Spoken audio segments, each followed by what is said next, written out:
سنخوض معاركنا معهم وسنمضي جموعا نردهم ونعيد الحق المغتصب وبكل القوة ندفعهم وبكل القوة ندفعهم. نحمده ونصلي على رسوله الكريم اما بعد. اعوذ باللہ من الشیطان الرجیم. یا ایہا الذین آمنوا قوا انفسکم واہلیکم نارا. وقال النبی صلی اللہ علیہ وسلم بعثت لأتمم مکارم الاخلاق. صدق اللہ العظیم وصدق رسولہ النبی الکریم. بزرگان محترم اور عزیز دوستو، دنیا کے حالات کیسے ہیں غالباً سب کو ہی اس بات کا پتہ ہے، اور خاص طور پر ہمارے ملک کے حالات کیسے ہیں اخبار پڑھنے والے، خبریں سننے والے ایک دوسرے سے حالات پر تجزیہ اور تبصرہ کرنے والے اس بات سے بخوبی واقف ہے کہ آج حالات انتہائی نامساعد ہیں. لیکن ہمارے یہاں مایوسی نہیں ہے. ملت اسلامیہ ایسے صبر و آزما حالات سے گزرتی رہی ہے. ہماری تاریخ رہی ہے اور ہماری تاریخ 1400 سال پر محیط ہے. یہ کوئی دن دو دن کی بات نہیں ہے، یہ کوئی نصف صدی اور ایک صدی کا واقعہ نہیں ہے. 14 صدیاں گزر گئی، 15ویں صدی سے ہم لوگ گزر رہے ہیں. اس لیے ہماری تاریخ رہی ہے ہم نشیب و فراز سے گزرتے رہے اور صبر و آزما حالات سے مقابلہ کرتے رہے. اور ہماری تاریخ کا یہ سب سے روشن پہلو ہے کہ جب ہم صبر و آزما حالات میں رہے اور ہم نے صبر کیا اور شعور و آگہی کے ساتھ مستقبل کے لیے ہم نے پروگرام طے کیا تو حالات بدلے اور اللہ پاک نے عروج عطا فرمایا، اللہ نے تحفظ عطا فرمایا، اللہ تعالیٰ نے کام کرنے کے لیے میدان عطا کیا. لیکن یہ اس وقت رہا جب ہم صبر کے ساتھ شعور اور آگہی کے پیش نظر آگے بڑھے. اور اگر ہم مرعوب ہو گئے، خوف زدہ ہو گئے، صبر کا دامن ہم نے چھوڑ کر جذباتیت کے ساتھ ہم نے کوئی فیصلہ کیا تو تاریخ میں یہ بھی رہا ہے کہ ہم نے ہمیشہ نقصان اٹھایا. جذبات سے مغلوب ہو کر کے فیصلہ کرنا عموماً نقصان دہ ثابت ہوتا ہے. تو سوچ سمجھ کر کے شعور و آگہی کے ساتھ آگے بڑھنا ہماری ذمہ داری ہے. آج ملت اسلامیہ میں اصلاح ہو، خوشگوار تبدیلی آئے، ایک اچھا انقلاب برپا ہو اور ملت اسلامیہ اپنا کھویا ہوا وقار حاصل کر سکے اور عظمت کی بلندیوں پر جیسے ماضی میں تھی پھر سے ملت اسلامیہ عظمت کی بلندیوں تک پہنچے، اس کے لیے ہمیں 1400 سال پہلے جانا پڑے. نبی کریم صلی اللہ علیہ وسلم کی سیرت، آپ کی زندگی، صحابہ کرام رضوان اللہ تعالی علیہ مجمعین کے صبر و عزمہ حالات میں فیصلے، اسے دیکھ کر کے ہمیں مستقبل کے لیے لائے عمل طے کرنا ہو. آپ اندازہ کریں نبی کریم صلی اللہ علیہ وسلم تنہا آپ کے دستے حق پرست پر ایمان قبول کرنے والی سب سے پہلے ایک خاتون تھی، حضرت خدیجۃ الکبریٰ رضی اللہ تعالی عنہ. باشعور مردوں میں حضرت ابو بکر صدیق رضی اللہ تعالی عنہ جو حضور کے دوست تھے، ساتھی تھے، بچوں میں حضرت علی رضی اللہ تعالی عنہ جو حضور کی پرورش میں تھے، غلاموں میں حضرت بلال رضی اللہ تعالی عنہ، یعنی سماج کے آپ طبقات کو دیکھو گے تو یہ چیز دکھ کر کے آئے گی کہ سب سے پہلے آپ پر ایمان لانے والی اور آپ کی کاز کی حمایت کرنے والی آپ کی بیوی تھی، آپ کی بات کی تصدیق کرنے والے اور آپ کی بات کو مان کر آپ کا ساتھ دینے کا فیصلہ کرنے والے آپ کے دوست تھے۔ بچوں میں آپ کی بات قبول کرنے والے وہ بچے جو ان کی حضور کی پرورش میں تھے، اور غلاموں میں وہ غلام جنہوں نے نبی کریم صلی اللہ علیہ وسلم کو بہت قریب سے دیکھا تھا، پرکھا تھا، انہوں نے ایمان قبول کیا۔ یعنی گھر کے لوگوں نے، قریبی تعلق رکھنے والوں نے سب سے پہلے اتفاق کیا تھا۔ نبی کریم صلی اللہ علیہ وسلم کی ذات گرامی تھی ہی ایسی کہ جنہوں نے قریب آ کر کے دیکھا وہ حلقہ بگوش اسلام ہو گئے۔ آج موجودہ حالات میں اگر ہم کو خوشگوار تبدیلی لانا ہے تو ہم نے یہ دیکھا ہے کہ لوگوں کے پاس بڑی بڑی تفصیلی اسکیمیں ہیں کہ اگر ایسا کریں گے تو یہ ہو سکتا ہے، ایسا کریں گے تو یہ ہو سکتا ہے۔ تدبیروں کے درجے میں، پروگرام کے درجے میں بہت ساری تفصیلات، بہت ساری چیزیں لوگوں کی طرف سے امت کو دی جا رہی ہے۔ لکھنے والے لکھ بھی رہے ہیں، بولنے والے بول بھی رہے ہیں، پڑھنے والے پڑھ بھی رہے ہیں، سننے والے سن بھی رہے ہیں، لیکن تبدیلی نہیں آ رہی۔ نبی کریم صلی اللہ علیہ وسلم کی سیرت مبارکہ سے جو چیز ماخوذ ہے اور جس کی نشاندہی علماء کرام نے کی ہے وہ یہ کہ آدمی کو اصلاح کی شروعات اور آغاز اپنی ذات سے کرنا چاہیے، اور یہی بات قرآن کریم میں بھی کہی کہ یا ایھا الذین آمنوا قوا انفسکم، کیا ایمان والو اپنے آپ کو جہنم کی آگ سے بچاؤ، وَأَهْلِيكُمْ، اور اپنے گھر والوں کو بچاؤ۔ آج حالات ایسے ہیں کہ کہنے والا جو بات کہتا ہے خود اس پر عمل نہیں کر رہا ہوتا ہے، اور وہ یہ چاہتا ہے کہ دوسرے اس پر عمل کریں۔ اس کا کہنا، اس کا لکھنا دوسروں کے لیے ہوتا ہے، اپنے لیے نہیں ہوتا۔ اصلاح کا آغاز اپنی ذات سے۔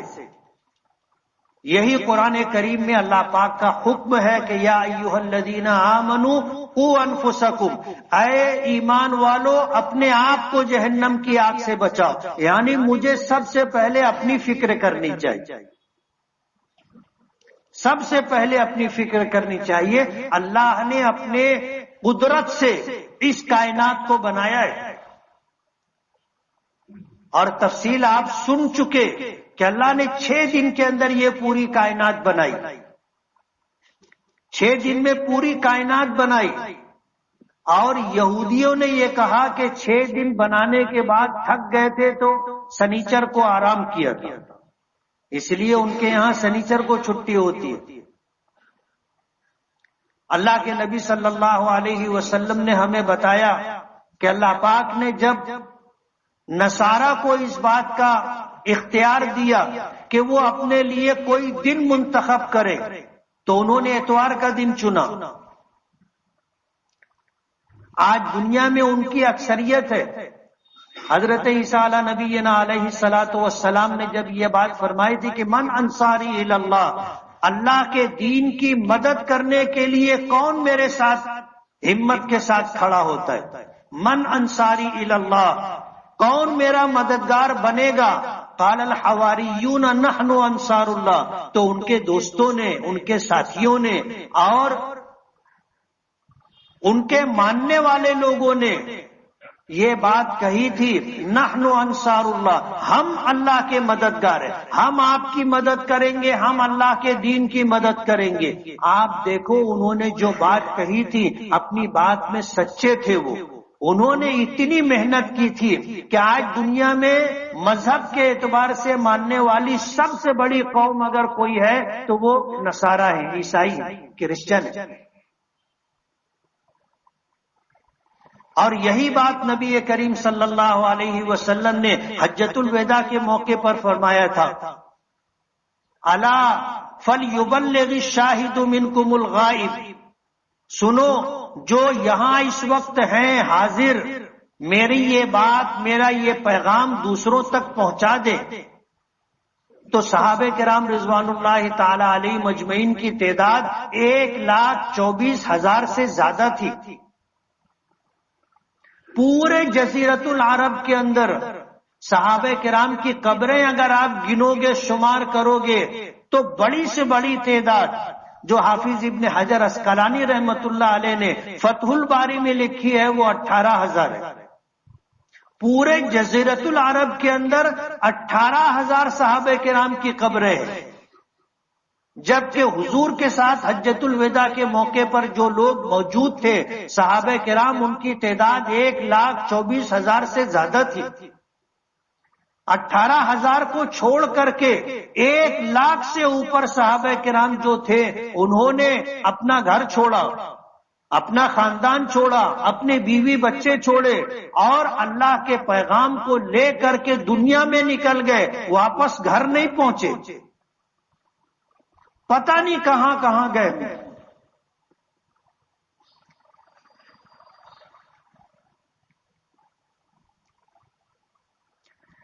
ان کی قبریں کہاں ہیں؟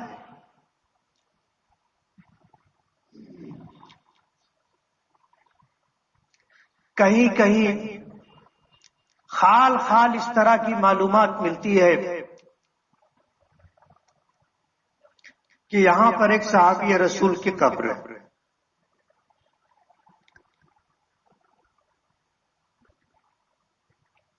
اللہ کے دین کا پیغام لے کر کے نکلے، گھر واپس نہیں گئے۔ تو آج دنیا میں عیسائیوں کے بعد اگر مذہب کے اعتبار سے ماننے والوں کی جو دوسری سب سے بڑی تعداد ہے وہ مسلمانوں کی۔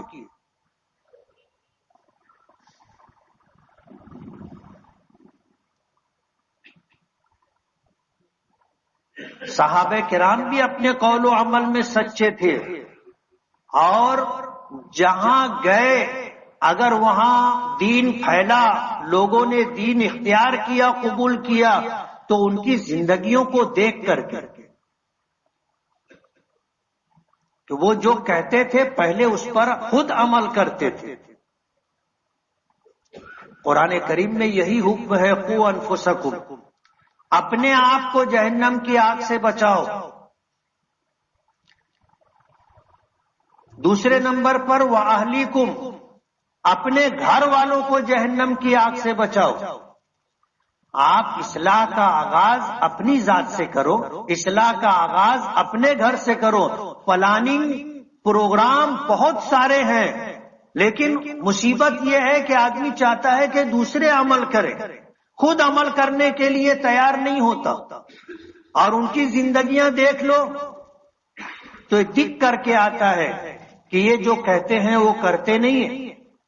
یا ایھا الذین آمنوا لم تقولون ما لا تفعلون، صحابہ کرام میں کچھ لوگ تھے جو آپس میں اس بات کی چرچا کیا کرتے تھے کہ اللہ تعالیٰ کو کون سا عمل پسند ہے، جو کام اللہ کو پسند ہوگا وہ ہم کریں گے۔ اللہ پاک نے پھر جو ہے جہاد کا حکم نازل فرمایا۔ جب جہاد کا حکم آیا تو بہت سارے لوگوں کو چپ لگ گئی، لیکن اکثریت صحابہ کرام کی ایسی تھی کہ تؤمنون باللہ ورسولہ وتجاہدون فی سبیل اللہ باموالکم وانفسکم، اللہ نے فرمایا تم اللہ اور اس کے رسول پر ایمان لاؤ، یہ اللہ کو پسند ہے، اور یہ فرمایا کہ اپنے مالوں کو اور اپنی جانوں کو لے کر کے تم اللہ کے راستے میں اللہ کے دین کی حفاظت کے لیے، اللہ کے دین کی تبلیغ کے لیے اور اللہ کے پیغام کو عام کرنے کے لیے تم اللہ کے راستے میں نکلو، اور دین کے دشمنوں سے اگر سامنا ہو تو پھر اپنی جان اللہ کے راستے میں قربان کرو۔ صحابہ کرام نے کیا۔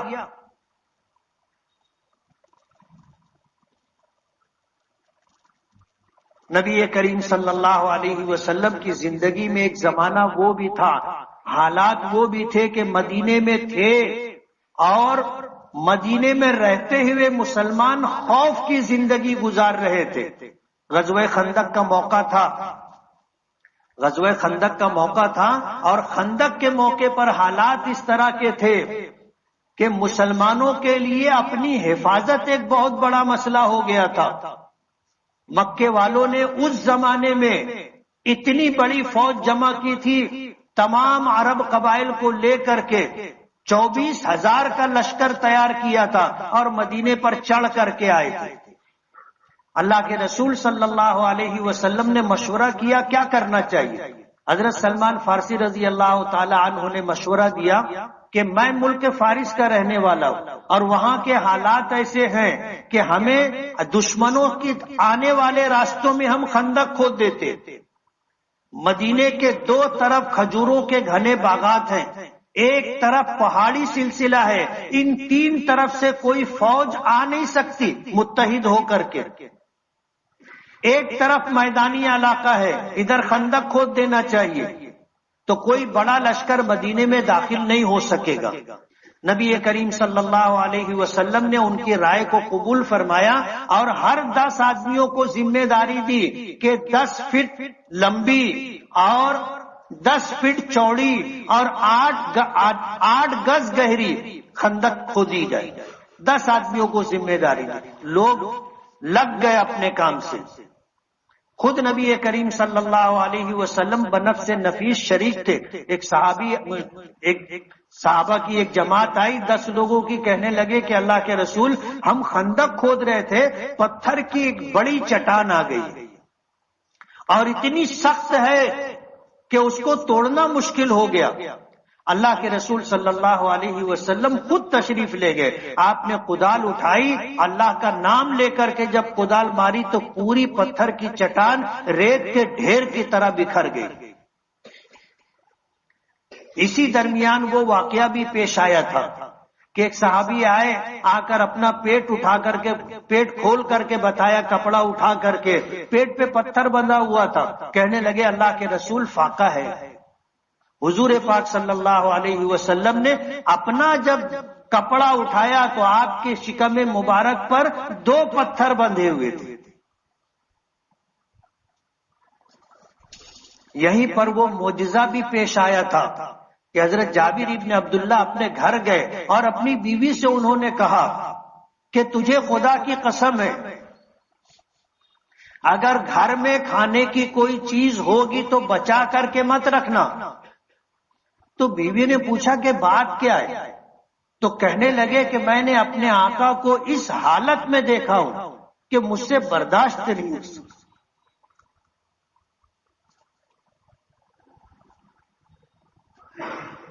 تو بیوی نے کہا تھا گھر میں کیا ہے آپ کو پتا ہے؟ ایک بکری کا بچہ ہے، تھوڑے سے جو ہے، بس گھر میں کھانے کے لیے اور کچھ نہیں ہے۔ تو انہوں نے کہا کہ ٹھیک ہے، تم جو پیسو اور میں بکری کا بچہ ذبح کرتا ہوں۔ اور اس کے بعد پھر میاں بیوی کا مشورہ ہوا اور مشورے کے مطابق جا کر کے حضرت جابر نے حضور سے عرض کیا کہ اللہ کے رسول میں نے گھر پر کچھ کھانے کا انتظام کیا ہے، آپ اور آپ کے ساتھ 2-4 لوگ آ کر کھانا تناول کر۔ تو حضور نے سنا اور اعلان فرمایا کہ بھائی جابر کے گھر سب کی دعوت ہے۔ حضرت جابر رضی اللہ تعالیٰ عنہ پریشان ہو گئے کہ اب میں نے 2-4 لوگوں کے لیے انتظام کیا اور حضور کو میں نے عرض کیا کہ اللہ کے رسول آپ اور آپ کے ساتھ 2-4 لوگ، حضور نے تو سب کو دعوت دے دی۔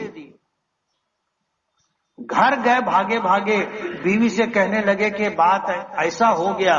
تو بیوی نے کہا کہ آپ نے کہا کیا تھا؟ تو بتایا کہ میں نے کہا تھا کہ اللہ کے رسول آپ اور آپ کے ساتھ 2-4 لوگ. تو بیوی نے کہا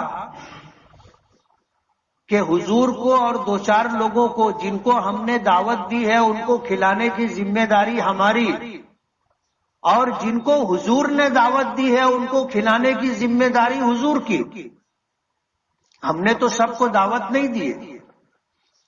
نبی کریم صلی اللہ علیہ وسلم نے ایک صحابی کو پیچھے سے بھیجا اور کہا کہ جا کر کے کہنا کہ آٹے کے اوپر جو گیلا کپڑا رکھا جاتا ہے کہ اوپر سے آٹا خشک، گندھا ہوا آٹا خشک نہ ہو. کہا کہ کہنا کہ وہ کپڑا اس پر سے ہٹایا نہ جائے، اور ہانڈی جو آگ پر رکھی ہے اس کا ڈھکن کھولا نہ جائے، میں آتا ہوں. اللہ کے رسول صلی اللہ علیہ وسلم پہنچے. بخاری شریف کی روایت ہے کہ آپ نے کچھ پڑھا اور اس کے بعد آپ نے ہانڈی کا ڈھکن ہٹا کر کے اپنا لعاب مبارک ڈالا، اور اس کے بعد آٹے کا کپڑا ہٹایا اور اپنا لعاب مبارک ڈال کر کے کپڑا برابر کیا، اور ان سے کہا کہ تم روٹی پکاتی رہو. جابر ابن عبداللہ کی بیوی جو ہے وہ روٹی پکاتی رہی، اور نبی کریم صلی اللہ علیہ وسلم اپنے ہاتھوں سے برتن میں روٹی توڑتے اور اپنے ہاتھوں سے شوربہ ڈالتے رہے، اور 10 لوگوں کو بٹھاتے رہے ایک خان میں کہ 10 آدمی کھاتے رہو. لوگ آتے رہے، کھاتے رہے، اور کھا کر کے جاتے رہے. سبھی لوگوں نے کھانا کھا لیا. اور حضرت جابر قسم کھا کر کے کہتے ہیں کہ قسم ہے اس ذات کی جس کے قبضہ قدرت میں ہماری جان ہے، ہانڈی جس طرح ابل رہی تھی اسی طرح ابلتی رہی، اور آٹے پر جو کپڑا رکھا گیا تھا وہ کپڑا اسی طرح رہا، کپڑے میں جھول بھی نہیں آیا، جیسا تھا اسی طرح کپڑا رہا. اور سب لوگوں نے کھانا کھا لیا جو خندق کھود رہے تھے. کسی نے حضرت جابر رضی اللہ تعالی عنہ سے پوچھا کہ کھانے والے کتنے لوگ تھے؟ کہا کہ کھانے والے تو ہزاروں لوگ تھے، لیکن خدا کی قسم اگر لاکھوں لوگ بھی ہوتے تو سب کو وہ کھانا کافی ہو جاتا. یہ معجزہ تھا. حالات ایسے تھے، سخت سردی کا موسم تھا، لوگ بھوکے تھے. ایسے وقت میں جس وقت آپ نے کدال ماری تھی اس پتھر کی چٹان پر، تو جو چنگاری اس میں سے نکلی تھی، ہوتا ہے پتھر پر آپ کدال مارو، سخت پتھر پر کدال پڑے تو چنگاری نکلتی ہے. جو روشنی تھوڑی بہت تھی، حضور نے فرمایا کہ اللہ تعالیٰ نے مجھے اس روشنی میں ملک روم اور شام دکھائے، اللہ ہماری حکومت اور سلطنت وہاں تک پہنچائے گا. تو منافقین اور یہودیوں نے مذاق اڑایا تھا اور کہا تھا کہ اپنے گھر میں خوف کی زندگی گزار رہے، کھانے کو کھانا میسر نہیں ہے، تن ڈھانکنے کو کپڑا نصیب نہیں ہے، اور خوف کی حالت میں ہے کہ دشمن ادھر سے آ جائے گا، ادھر سے آ جائے گا، ادھر سے آ جائے گا. اور بات کرتے ملک شام اور ملک روم کی. ایک زمانہ یہ تھا کہ لوگ تانے دے رہے تھے جان بچانا مشکل ہے، اور ملک روم اور ملک شام فتح کرنے کی بات کر رہے. لیکن اللہ کے رسول کی زبان مبارک سے نکلی ہوئی بات سچ ثابت ہوئی. ہمارا تو ایمان ہے، عقیدہ ہے، لیکن تاریخ اس بات کی گواہی اور شہادت دیتی ہے کہ اللہ کے رسول نے جو فرمایا تھا وہ ہو کر کے رہا. حضور کا زمانہ گزرا، مکہ فتح ہو چکا تھا. ابو بکر کا زمانہ آیا، جہاد کا تسلسل تھا. حضرت عمر کا زمانہ آیا، جہاد ہوتے رہے، اور اللہ نے اپنے نبی کی بات سچ ثابت کر دی. عراق فتح ہوا، مصر فتح ہوا، شام فتح ہوا، روم فتح ہوا، اور اسلامی حکومت اور اقتدار حضرت عمر کے زمانے میں 25 لاکھ مربع میل پر تھی. کہاں تو گھر میں لوگ گھر میں خوف زدہ رہتے تھے کہ کہیں حملہ نہ ہو جائے. حضور کی حفاظت کے لیے دروازے پر رات بھر صحابہ کرام پہرا دیا کرتے تھے. لیکن جو انقلاب آیا وہ اپنی ذات سے آیا. کہ لوگوں، اے ایمان والو، اپنے آپ کو جہنم کی آگ سے بچاؤ، اپنے گھر والوں کو جہنم کی آگ سے بچاؤ. اور صحابہ کرام نے یہی کیا. اور جب جب اسلامی تاریخ اٹھا کر کے دیکھ لو، لوگوں میں جب یہ بات آئی کہ اللہ اس کے رسول پر ایمان کی پختگی اور اسی کے ساتھ اللہ کے راستے میں اپنی جان اپنا مال قربان کرنے کے لیے آدمی تیار ہو جائے، پھر دنیا کی کوئی طاقت اس کو روک نہیں سکتی. غزوہ بدر میں آپ دیکھو، مشرکین مکہ کی طرف سے مبارزت کے ساتھ لوگ سامنے آئے، ون بائی ون. ایک آدمی ادھر سے نکل کر کے آ کے اس نے چیلنج کیا کہ ہے مجھ سے مقابلہ کرنے والا کوئی. 4 آدمی ادھر سے نکل کر کے آئے، انصار ادھر سے مسلمانوں کی طرف سے 4 لوگ گئے. تو انہوں نے پوچھا کہ تم کون ہو؟ مکے کے لوگوں نے پوچھا تم کون ہو؟ تو وہ کہنے لگے کہ ہم انصاری لوگ ہیں، مدینے کے رہنے والے. بولے ہمارا تم سے کوئی جھگڑا نہیں، ہمارا تم سے کوئی جھگڑا نہیں ہے، اور ہمارا تمہارا کوئی مقابلہ بھی نہیں. تم واپس جاؤ، ہمارے لوگوں کو بھیجو جو مکہ چھوڑ کر کے مدینہ آئے. تو ادھر سے پھر مہاجرین نکلے. ایک مکے والوں کی طرف سے جو شخص تھا، اس زمانے کا نامی گرامی پہلوان تھا، مرحب. حضرت علی اس کے مقابلے میں گئے. تو اس نے حضرت علی کو پوچھا کہ مجھ کو پہچانتا ہے میں کون ہوں؟ میں وہ شخص ہوں کہ پورے جزیرت العرب میں یہ مشہور ہے کہ میں 100 مردوں پر بھاری ہوں، 100 لوگوں سے اکیلا مقابلہ کر سکتا ہوں. مجھ کو جانتا ہے تو حضرت علی نے کہا تھا کہ ہاں جانتا ہوں. تو مجھے جانتا ہے کہ میں کون ہوں؟ کہا کہ میں ابو طالب کا بیٹا علی ہوں، اور میں ایسا شخص ہوں جس کو موت زندگی سے زیادہ عزیز ہے. اللہ کے راستے میں مرنا زندہ رہنے سے زیادہ پسند ہے. میں وہ شخص ہوں. مقابلہ ہوا، حضرت علی نے مار دیا، گردن اتار لی. اور ظاہر بات ہے جو آدمی مرنے سے نہیں ڈرے، اس سے زیادہ خطرناک آدمی کوئی دوسرا نہیں ہو سکتا. صحابہ کرام اپنی جان ہتھیلی پر نکلے، اور اللہ کا وعدہ ہے اور سچا وعدہ ہے. آپ بہت دور مت جاؤ، ابھی افغانستان دیکھ لو. امریکہ جیسی سپر پاور طاقت ناٹو کی فوجیں لے کر 24 ملکوں کی فوجیں افغانستان میں پڑی تھی، اور افغان مجاہدین جن کو طالبان کہا جاتا ہے، جب یہ مقابلہ کرنے پر آئے اپنا گھر چھوڑ کر کے نکلے. 20 سال گھر واپس نہیں گئے، اس لیے کہ جو گھر جائے گا وہ پکڑا جائے گا. 20 سال تک سپر پاور سے لڑتے رہے. 20 سال کم عرصہ نہیں ہوتا، 20 سال لڑتے رہے. اور امریکہ اور ناٹو کی فوجیں 24 ملکوں کی متحدہ طاقت مل کر کے ان افغان مجاہدین کو زیر نہیں کر سکی. مجبور ہو کر قطر جیسے اسلامی ملک سے کہا کہ ہماری بات کرواؤ، ہماری بات کرواؤ. لڑتے لڑتے 20 سال میں کس بل نکل گئے تھے. بات کرواؤ. جب بات کرنے کے لیے بیٹھے تو افغان مجاہدین نے جس طرح بات کی تو قطری شہزادوں نے ان سے کہا کہ یہ امریکی فوج کے جنرل ہیں، آپ ان سے بات کریں تو تھوڑا سوچ سمجھ کے بات کریں. تو ان افغان مجاہدین نے جواب دیا تھا کہ یہ تمہارے باپ ہو سکتے ہیں، ہمارے باپ نہیں ہے. ہم جیسے بات کر رہے ہیں ایسے ہی بات کریں گے اور یہ سنیں گے. بات ہوتی رہی. افغان مجاہدین کی ایک شرط تھی، ہماری تمہاری بات صلح کی اسی وقت مکمل ہوگی جب تم یہ ہمارا ملک کو خالی کر کے جاؤ. امریکی فوج نے انکار کر دیا تو یہ کھڑے ہو گئے، کہنے لگے 20 سال اور لڑ لو، 20 سال کے بعد پھر بیٹھیں گے. ابھی 20 سال لڑے، تم نے ہمارا کیا بگاڑ لیا؟ 20 سال اور لڑیں گے، 20 سال کے بعد بات کریں گے، بات ختم۔ تو ان کو منت کرنی پڑی، خوشامد کرنی پڑی کہ بیٹھو بات کرو۔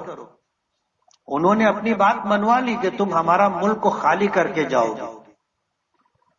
دنیا کی سپر پاور طاقت کے ساتھ نامی گرامی جتنے ملک ہیں، امریکہ ہے، امریکہ کے ساتھ انگلینڈ ہے، جرمنی ہے، فرانس ہے، آسٹریلیا ہے، یہ جتنے ممالک ہیں سب کی فوج تھی۔ ماننا پڑا کہ ٹھیک ہے ہم جا رہے ہیں، اور گئے تو ایسی بدحواسی میں گئے کہ اپنا سب چھوڑ کر کے چلے گئے نا۔ 20 سال میں جو اسلحہ اکٹھا کیا تھا وہ لے جا بھی نہیں سکے، چھوڑ کر کے چلے گئے۔ اللہ کا وعدہ سچا ہے، تؤمنون باللہ ورسولہ وتجاہدون فی سبیل اللہ باموالکم وانفسکم، کہ تم اللہ اس کے رسول پر ایمان لاؤ، اپنے مالوں کے ذریعے، اپنی جانوں کے ذریعے اللہ کے راستے میں اللہ کے دین کی تبلیغ، اللہ کے دین کی نشر و اشاعت، اللہ کے دین کی حفاظت و بقا، اللہ کے دین کی سربلندی کے لیے جد و جہد اور کوشش کرو۔ جہاں مال لگانا ہو مال لگاؤ، جہاں جان لگانی ہو وہاں جان لگاؤ، اللہ تمہیں سربلندی دے گا۔ اللہ اپنے وعدے میں سچے۔ 1400 سال پہلے کی تاریخ تو ہے، قریب کی تاریخ افغانستان کی آپ دیکھ لیں، دنیا حیران ہے، دنیا حیران ہے کہ کیا ہوا۔ لیکن پرچار اور چرچا اس لیے نہیں کہ ان کی ذلت اور رسوائی کی بات ہے۔ کیا ہے افغانیوں کے پاس؟ اسباب کے درجے میں کچھ بھی نہیں ہے، لیکن ایمان ہے اور جذبہ جہاد ہے۔ 20 سال تک لڑتے رہنا سپر پاور سے۔ دنیا کی 24 ملکوں کی طاقت کے ساتھ افغانستان میں جو ان افغان مجاہدین کے مخالفین تھے ان کی حکومت تھی، اور وہ سب کچھ ہر طریقے سے ان کی مدد کر رہے تھے، تو وہ افغان مجاہدین سے جیت نہیں سکے۔ کہتے ہیں نا، جب آدمی، حضرت علی کا وہ مقولہ کہ میں وہ شخص ہوں جس کو موت زندگی سے زیادہ پسند ہے، اس سے زیادہ خطرناک کوئی شخص نہیں ہو سکتا۔ اصلاح کا آغاز اپنی ذات سے کرو، اپنے گھر والوں سے کرو۔ بہت ساری کوششیں ہیں لوگوں کو بنانے کی، سنوارنے کی، خوشگوار انقلاب لانے کی، بہترین تبدیلی لانے کی، لوگوں کی اصلاح کی، لیکن اس سے زیادہ مؤثر کوئی تدبیر نہیں ہے۔ ہم اپنی ذات سے اصلاح کا آغاز کریں، پہلے ہم طے کر لیں کہ ہم اللہ اس کے رسول پر ایمان رکھیں گے، اور اللہ کے راستے میں ضرورت پڑے گی مال قربان کریں گے، ضرورت پڑے گی جان قربان کریں گے، اور اللہ اس کے رسول کی تابع داری و فرما برداری کریں گے، اور اپنے گھر والوں سے کروائیں گے۔ اصلاح کی شروعات ہو جائے گی۔ اتنے لوگ ہیں، ہزاروں لوگ ہیں، اور ہم نے اگر یہ طے کر لیا کہ اصلاح کا آغاز اپنی ذات سے اور اپنے گھر سے، تبدیلی آ جائے گی، تبدیلی آ جائے گی۔ بس ہمیں طے کرنا ہے کہ ہم وہ نبوی نسخہ جو 1400 سال پہلے آزمایا گیا، قرآن کریم میں اللہ کا وہ حکم جو ہمیں دیا گیا کہ اپنے آپ کو اور اپنے گھر والوں کو جہنم کی آگ سے بچاؤ۔ قرآن کریم میں سورہ مائدہ میں ہے، یا ایھا الذین آمنوا علیکم انفسکم، کہ اے لوگوں پہلے اپنی فکر کرو، لا یضرکم من ضل اذا اہتدیتم، جب تم ہدایت کے راستے پر آ جاؤ گے تو لوگوں کی گمراہی تم کو کوئی نقصان نہیں پہنچا سکے۔ تم پہلے اپنی فکر کرو، اپنے گھر والوں کی فکر کرو۔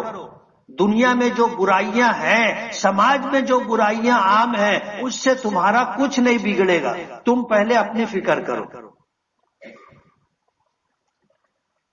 آج ضرورت اسی بات کی ہے۔ ہم انتظار کر رہے ہیں کہ لوگ نمازی بنے، خود نماز نہیں پڑھتے، گھر والوں کو نماز کا عادی بنانے کی فکر نہیں ہے، ہم چاہتے ہیں کہ مسجد بھر جائے اور خود مسجد آتے نہیں ہیں۔ اپنی ذات سے آغاز کرو، کام کی شروعات ہو جائے گی اور انشاءاللہ خوشگوار تبدیلی اور انقلاب آئے گا۔ ہر سطح سے کوششیں ہو رہی ہے، مدرسوں کی لائن سے علماء کرام بچوں کو تیار کر رہے ہیں۔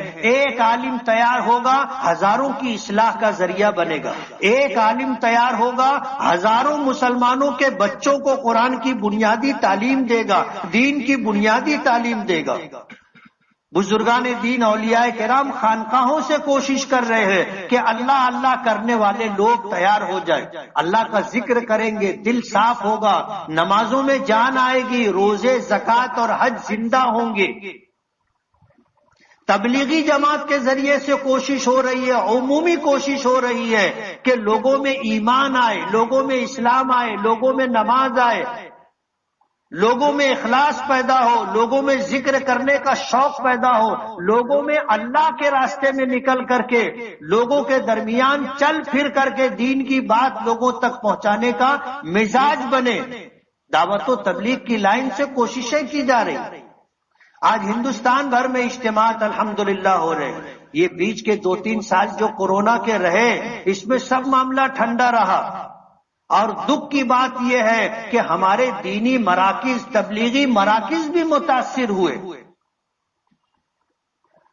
لیکن ظاہر بات ہے حالات ہمیشہ یکساں نہیں رہتے، حالات بدلے۔ کورونا کا ٹائم تھا، ختم ہو گیا، اب الحمدللہ دعوت و تبلیغ کی لائن سے لوگوں میں چلت پھرت بھی ہو رہی ہے، اجتماعات بھی ہو رہے، اجتماعات بھی ہو رہے۔ ہمارے شہر میں بھی اجتماع ہے، ابھی پچھلے دنوں امراوتی میں اجتماع ہوا اور دوسرے علاقوں میں اجتماع ہوا۔ ناسک ضلع کا اجتماع مالیگاؤں میں ہے۔ دعوت و تبلیغ کی لائن سے محنت ہو رہی ہے۔ 15-16 دسمبر کو جو ہے، اسی مہینے کی 15-16 تاریخ کو اجتماع ہے۔ ہم سب کی ذمہ داری ہے کہ ہم اپنی فکر کریں، اپنے گھر والوں کی فکر کریں، اور دعوت و تبلیغ سے جو کوششیں کی جا رہی ہیں اس کی بھی مدد کریں۔ ہم خود بھی شرکت کریں، لوگوں کو بھی شرکت کی دعوت دیں۔ دین کا کام ہے، کوئی بھی کرے، ہمیں اس کی مدد کرنی چاہیے۔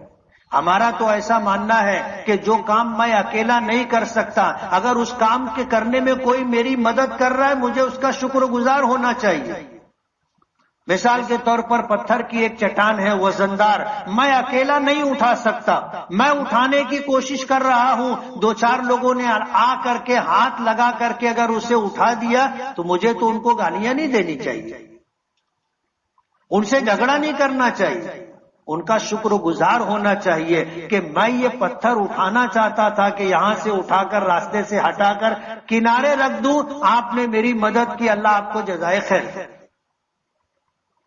برابر ہے نا؟ اگر کوئی آدمی پتھر اٹھا رہا تھا، نہیں اٹھا سکا، کسی نے آ کر کے ہاتھ لگا دیا، اس سے جھگڑا کر دے، بولے کیوں ہاتھ لگایا، کیوں آ کر کے پتھر اٹھانے میں تو نے میری مدد کی، لوگ بولیں گے اس کا دماغ خراب ہو گیا، دیوانہ اور پاگل ہو گیا۔ شکر گزار ہوگا آدمی کہ میں اٹھا، میں کرنا چاہتا تھا، مجھ سے ہو نہیں رہا تھا، تم نے مدد کی تو میں یہ کام کر سکا، میں آپ کا شکر گزار ہوں، اللہ آپ کو جزائے خیر دے۔ یہ فطری بات ہے۔ دین کے معاملے میں بھی ایک دوسرے کی مدد کرنے چاہیے، یہ ہماری ذمہ داری ہے۔ اللہ کے رسول صلی اللہ علیہ وسلم نے فرمایا کہ تم میں سے جو جانتا ہو وہ نہ جاننے والوں کو بتائے، جو بات تم تک میں پہنچا رہا ہوں تم یہ بات دوسروں تک پہنچاؤ۔ ایک دوسرے کی مدد کرنی چاہیے۔ ضرورت ہے اس بات کی ہم اپنے تمام تر معاملات میں اخلاص کو پیش نظر رکھ کر کے کام کریں، دین کے کام میں ایک دوسرے کی مدد کریں، اور جب ہم یہ مزاج بنائیں گے تو ہی ہمیں کامیابی ملے گی۔ اور اگر ہمارا مزاج یہ ہوا کہ بھئی پتھر اٹھانے میں تم نے کیوں مدد کی، وہ چھوڑ کر کے جھگڑا چالو کر دے تو پتھر وہیں پڑا رہے گا اور ایک نیا مسئلہ پیدا ہو جائے گا۔ اجتماع ہو رہا ہے، سبھی لوگوں کو شرکت کرنی چاہیے. اللہ اس کے رسول کی بات ہوگی، دعوت و تبلیغ کی بات ہوگی، نہ معلوم کس کی بات سے اللہ پاک زندگیوں میں خوشگوار تبدیلی اور انقلاب لے آئے. بسا اوقات ایک جملہ آدمی میں تبدیلی لانے کا ذریعہ اور سبب بن جاتا ہے. تو ضرورت اس بات کی ہے کہ ہم لوگ تمام تر معاملات کو ایک کنارے رکھ کر کے اللہ کے دین کے مددگار بنے. یا ایھا الذین آمنوا کونوا انصار اللہ، کہ اے ایمان والو اللہ کے دین کے مددگار بنو. تم اللہ کے دین کی مدد کرو گے، اللہ تمہاری مدد کرے گا. وَلَيَنْصُرَنَّ اللَّهَ مَن يَنْصُرُهُ، کہ جو اللہ کے دین کی مدد کرے گا اللہ ان کی مدد کرے گا. یہ قرآن کریم کی آیت کا ایک ٹکڑا ہے جو میں نے پڑھا. وَلَيَنْصُرَنَّ اللَّهُ مَن يَنْصُرُهُ وَلَيَنْصُرَنَّ اللَّهَ مَن يَنْصُرُهُ، کہ اللہ تعالیٰ ان کی ضرور بھی ضرور مدد کرے گا جو اللہ کے دین کی مدد کرے گا. آج اگر ہم یہ چاہتے ہیں کہ ہم خوشحالی کے ساتھ مطمئن زندگی گزاریں، جان مال دین و ایمان عزت و آبرو اور ہمارے دینی مراکز مساجد خانقاہیں محفوظ رہیں آباد رہیں، تو ہمیں دین کا کام کرنا ہوگا اور دین کا کام کرنے والوں کی مدد کرنی ہوگی. تو انشاءاللہ ہماری زندگی میں بھی تبدیلی آئے گی. اللہ تعالی ہمیں عمل کی توفیق عطا فرمائے. وآخر دعوانا ان الحمدللہ رب العالمین. جن ساتھیوں نے سنت نہ پڑھی ہو وہ سنت پڑھ لیں.